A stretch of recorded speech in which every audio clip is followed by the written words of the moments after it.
Hi, guys, and welcome back to another episode of the Pulse podcast, where we ask pulse raising questions about all things Christian related. I'm Raphael, a member of our God given mission social media team, and today I'm joined by the lovely MT Omini. Hey, Raph. Hey, Mike.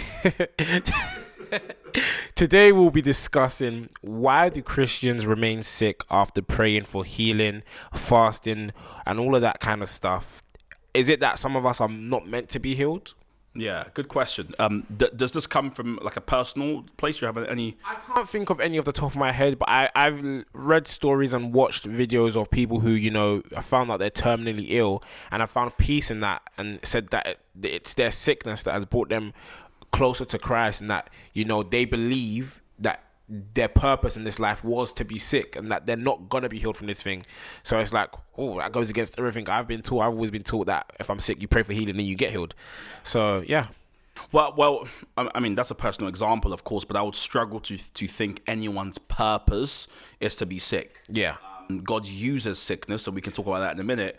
But the notion that the reason you are created is to be sick is something that I would probably try to help them through.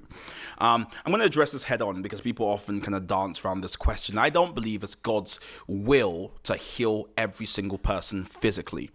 I think that it's possible for you to pray for healing and for God to heal, and that's something he often does. But the idea that he will always is just something that's patently untrue. I prayed for people before who were terminally ill, who no longer are with us because they died. And I prayed for people who are still with us. I prayed for a woman who progressively got blind. And as I prayed and prayed and prayed, she's now blind. I'm still praying, but she got blind, right?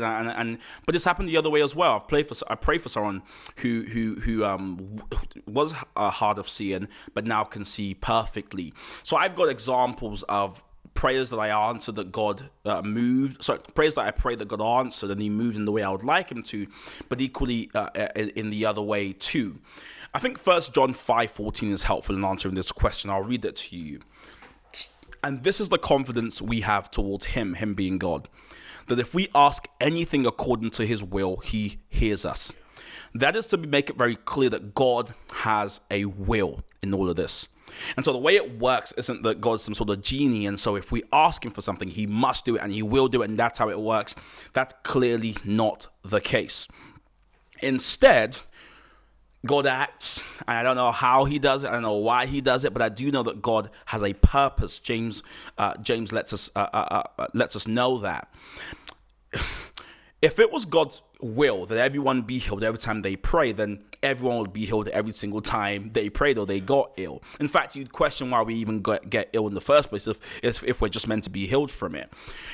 If it's the case that God doesn't use healing, God doesn't need sickness or use sickness anyway, Christians would never get sick. Christians would never, die even. But as you know, God oftentimes uses our sicknesses for his will. Namely, he has a greater purpose that he uses our infirmities. I mean, look no further than Paul, right? This is in 2 Corinthians, you'll remember 12, where Paul literally asks God, can you remove the sickness from me? And God declines. Instead, God responds and says, my grace is sufficient. So God doesn't remove the ailment. God keeps it there, emphatically says it's not going anywhere, but I'm going to give you grace. I'm going to use this thing for my wider will, for my wider purposes, for things I'm doing on the earth. I think what's happened over the last few years because of bogus movements, unsubstantiated claims by faith healers, is that we've really simplified healing into a kind of, I ask, I get type of relationship. So we think once you have an ailment or sickness, it's something that must go immediately. And so I'm going to God, I'm asking him, and if God loves me, if I've kept the commandments, he's going to heal me. Well, that's just a very simple way to look at things, because all it takes is for you to be an uncle, an auntie, or father or a mother to know that you don't always give children what they ask of you simply because you love them. It's far more complicated than that. I mean, imagine an alien looking down at us going, but the kid asked for a gun. Why do you give him the gun? You love him. You go, It's way more complicated than that. It's not simply a case of ask and receive and that's it. There's more things going on. So God sometimes uses our sickness. God sometimes uses our ailments. God sometimes uses our infirmities to accomplish His greater will. And you should pray. You absolutely should believe that God heals. You always should pray that God would heal. But if God doesn't, you have to still believe that He is God and that He has a greater plan and something He's doing with the infirmity you're struggling with. So then, I don't know if I can ask this, but is there a way for us to know if this specific sickness is God's will, if He's going to use this, or is this like, do we know, is there a way to know when to stop praying, or should we stop praying, if that makes sense? The Bible's clear about this. The Bible says pray without ceasing, right? There is no way to know, at least on this side of eternity. I have no clue. So I pray as though God would heal.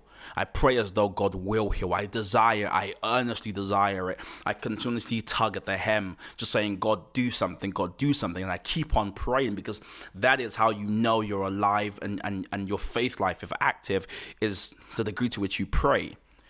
But my prayer is always underscored with the knowledge and the fact that even if God doesn't move in the specific way I'm asking, He is still God. And He's doing something in my life, and that thing is good. God makes no mistakes. So if He's not moving the way I want Him to move at that time, it's because He's doing something. It's not because He's forgotten about me, or He hates me, or He doesn't love me. No, it's because He's doing something. And I find bogus faith healers who make the case that if you don't get healed, then you're not doing something right with God. They cheapen and bastardize the Christian experience, because they make it binary. Either He heals you and you're good, or He doesn't heal you. So either He heals you and you're good, He doesn't heal you and something's wrong. No, there's a plethora of things God's doing. And in health and in sickness, we draw near to Him, and our communion with Him is strengthened. That's the joy, is that there's nothing the devil can do to separate us from God. But when you make it a case of if you're not healed, then something's wrong with your relationship, then healing becomes the thing that separates people from God. Whole health becomes the thing. When it's like, you're missing the point. We've already won. Jesus has overcame the world. Because of mortal bodies, our mortal bodies waste. Listen, when you reach a certain age, you just get sick by virtue of old age. It's not the devil attacking you. You reach 30s, your back starts to hurt a bit. Is it the devil? No, it's just all the years of sport you play. It's so simple to think if my body's not in fit, if I don't have the body I had when I was 16, then the devil's attacking me. And it's like, no. In all things, we draw near to Him. In all things, we appreciate Him. In all things, we develop our relationship with Him. And we trust that He's got a will and He's got a purpose, and He's working things according to those who love Him. I was going to ask, how do we stay encouraged and encourage others who are sick to trust that God is working? But I feel like you've already answered that. So I'm going to leave it there, and I'm going to say thank you so much for... Thank you, Raf. You're welcome. But yeah, thank you so much for this. And thank you guys for listening or watching, or however you are taking in this podcast. We just ask that you continue to like, share, subscribe, comment, whatever. And we hope to see you again on the next episode. Thank you.